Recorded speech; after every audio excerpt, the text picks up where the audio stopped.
अहमद नाम का एक 25 साल का लड़का था जो कि एक प्राइवेट कंपनी में जॉब करता था।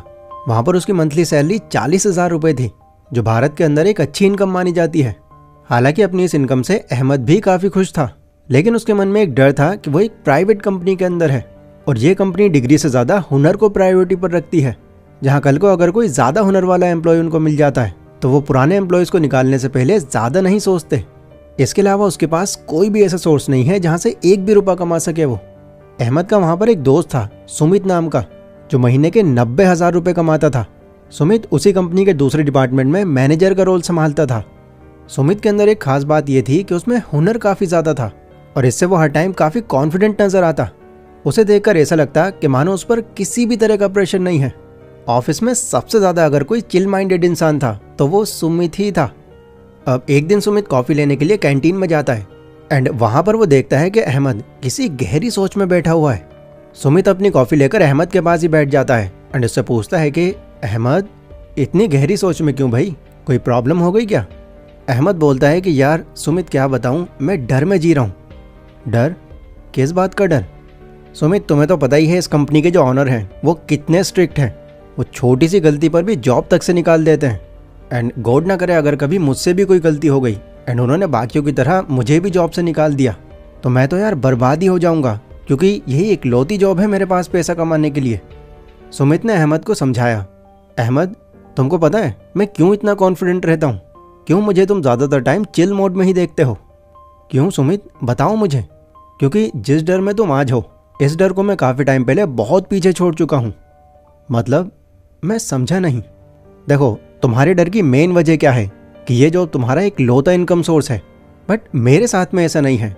मैं ऑलरेडी अपने लिए इतने एसेट्स क्रिएट कर चुका हूँ कि अब मुझे जॉब सिक्योरिटी की भी टेंशन नहीं है, क्योंकि इन एसेट्स की वजह से अब मेरी मल्टीपल जगहों से इनकम आ रही है। एसेट्स? ये क्या होता है?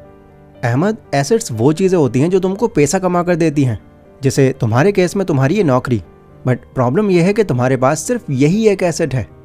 नहीं नहीं नहीं नहीं, अगर ऐसा है तो मेरे पास एक और एसेट है, मेरा बैंक अकाउंट, क्योंकि वहाँ पर मेरा पैसा हर साल 4% से ग्रो हो रहा है, वो भी मेरी बिना इन्वॉल्वमेंट के। ये है ना मेरे लिए एसेट।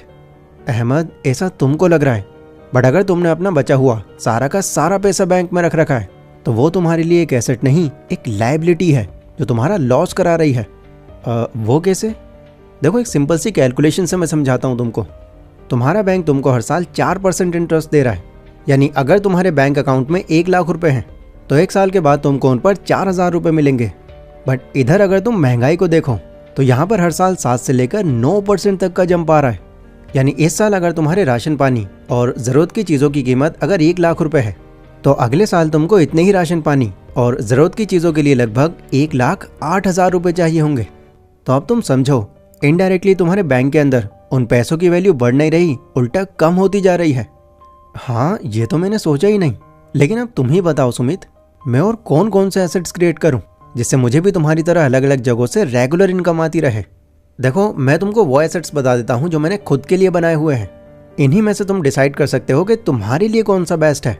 मेरे पास अभी के टाइम में 4 एसेट्स हैं जहाँ से मुझको फाइनेंशियल तौर पर या तो रेगुलर इनकम आ रही है या इनकम बढ़ाने के रास्ते खुल रहे हैं। एंड इसमें सबसे पहला एसेट है मेरी एजुकेशन।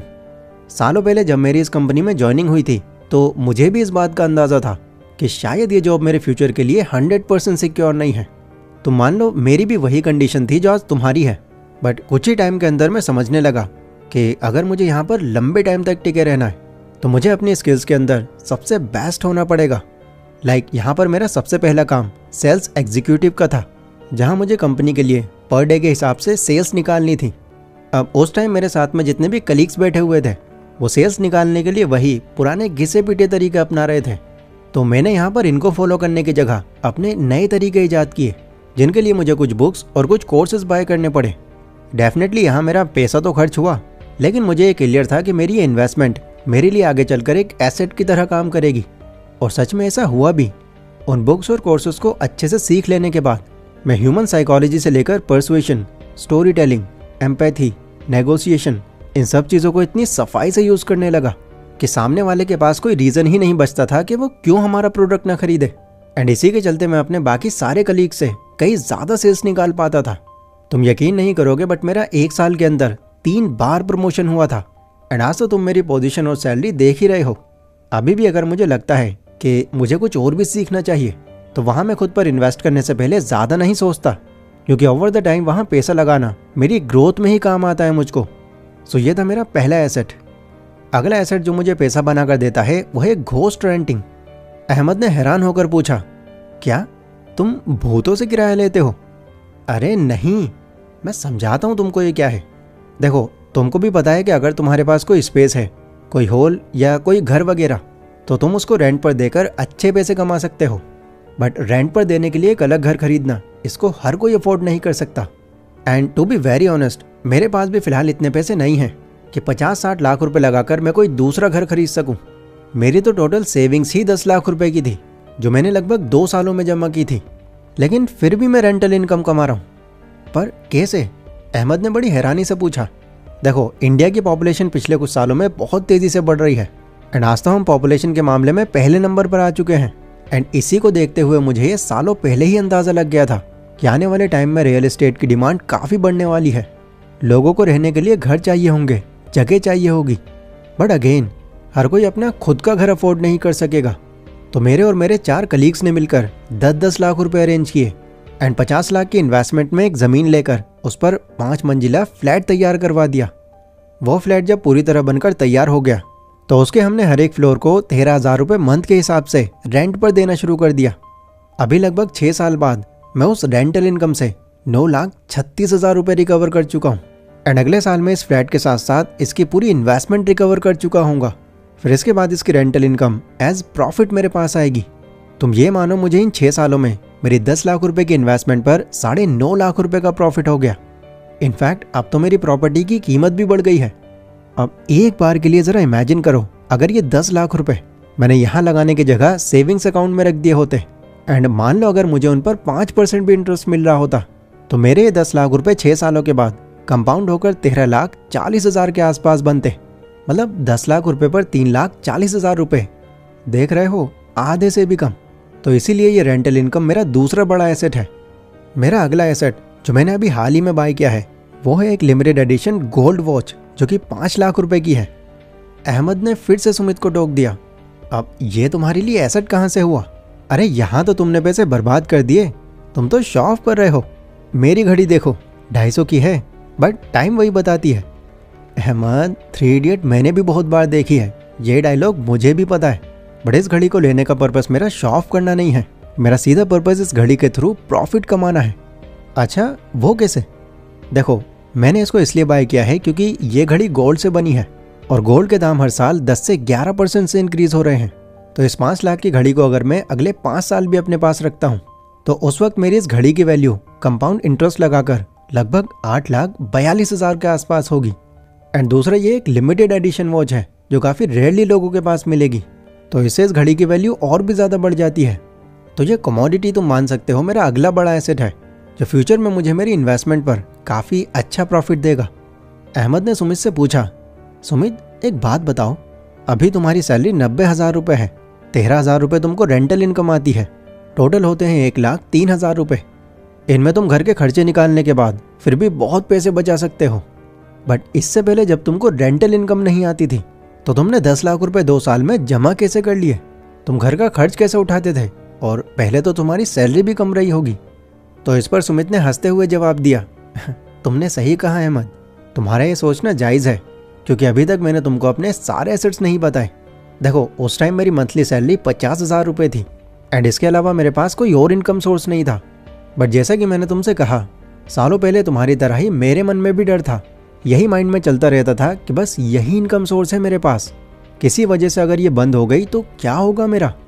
बट क्योंकि मैं खुद को एजुकेट करने के लिए कई अलग अलग बुक्स खरीदता था, तो वहीं से ही मुझे एसेट बिल्डिंग का ये कॉन्सेप्ट समझ में आया। तो मैंने फिर बिना ज़्यादा फालतू पैसे खर्च किए इसकी तैयारी जॉब लगने के दूसरे साल ही शुरू कर दी थी। मैंने जैसे तैसे उन 1-2 सालों में 3 लाख रुपए इकट्ठा किए एंड अपने किसी जानने वाले से एक सेकंड हैंड ऑटो खरीद लिया। ये मैंने पर्पसली किया था क्योंकि मेरा एक पड़ोसी था समीर नाम का, जो उस टाइम पर बेरोजगार था, बट वो ऑटो चलाना जानता था। तो उसे मैंने अपने इस ऑटो को रेंट पर चलाने के लिए दे दिया। वो मुझे एक दिन के हिसाब से 700 रुपये देता था, जो महीने के बनते हैं लगभग 21,000 रुपये। हालांकि बीच बीच में उस ऑटो के अंदर कुछ एडिशनल खर्चे भी होते थे, बट फिर भी मेरी बिना किसी इन्वॉल्वमेंट के मैं ऑन एन एवरेज 18,000 रुपये तो वहाँ से कमा लिया करता था। तो उस टाइम मेरी एक महीने की कमाई 50,000 नहीं बल्कि 50 प्लस 18 68,000 रुपये थी, जिससे मैं इतने कम टाइम में काफ़ी पैसे सेव कर पाया। वैसे आज भी मेरी इन्वेस्टमेंट पर 2 ऑटो चल रहे हैं जिनका पर डे रेंट बढ़ाकर मैंने 1,000 रुपये किया हुआ है। तो एडिशनल खर्चे काट पीट कर मैं ऑन एन एवरेज मंथली वहाँ से 50,000 रुपये निकाल रहा हूँ। अब ओवरऑल इन सब एसेट्स का अगर मैं निचोड़ निकालूँ तो मंथली कमाई मेरी 90,000 नहीं बल्कि 2 लाख के आसपास है, और वो भी अलग अलग जगहों से। एंड आगे ये कमाई और भी ज़्यादा बढ़ने वाली है। इसी वजह से मैं तुमको इतना चिल दिखाई देता हूँ, क्योंकि देखो अगर हमारे माइंड में ये होता है कि हम फाइनेंशियली बहुत अच्छा कर रहे हैं तो आधे से ज़्यादा स्ट्रेस तो हमारा ये सोच कर ही ख़त्म हो जाता है। ये सब सुनकर अहमद की मानो आंखें खुल गईं। उसने भी खुद से ये प्रॉमिस किया कि मैं भी अब अपने पैसे बर्बाद करने की जगह उनसे एसेट्स क्रिएट करूँगा।